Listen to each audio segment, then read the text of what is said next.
কিরে আরে না পড়ছি, চোখে ভালো দেখা যাচ্ছে না, মনে হয় চশমা কিনতে হবে রে। তোমাদের বুদ্ধি থাকলে তো তবে চশমা কাজ করবে রে ভাই। আচ্ছা ঠিক আছে, আর ডিস্টার্ব করিস না, আমাকে পড়তে দে, কালকে দেখা যাবে। যা।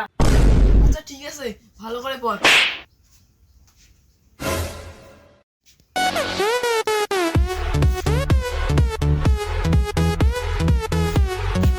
আরে ভাই তুই এখানে?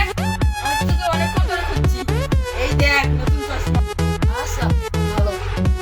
আরে দোস্ত, দেখো না কি? আরে ওটা তো মাটির ব্যাগ। ও ভাই আমি খুব ভয় পেয়ে। আরে ভাই এইরকম ভাবে চলতে চলতে তো ল্যাম্পোস্ট কে মানুষ ভাববি রে। ঠিক আছে চল বাইরে থেকে বেরিয়ে আসি। ভাই দাঁড়া আমি যাচ্ছি।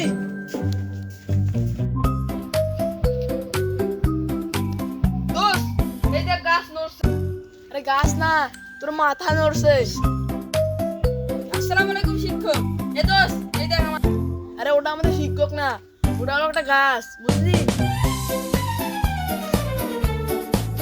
দোস্ত তুই না থাকলে যে আমার জীবনে কি হতো? তোকে আমি আর এই চশমা পরবো না দোস্ত। আমার আরে হ্যাঁ তুই চশমা ছাড়াই ছাড়, নাহলে গাছ। চশমা দিয়ে চোখ ঠিক হয় রে বন্ধু। কিন্তু বন্ধুত্ব দিয়ে যে মন ঠিক হয়।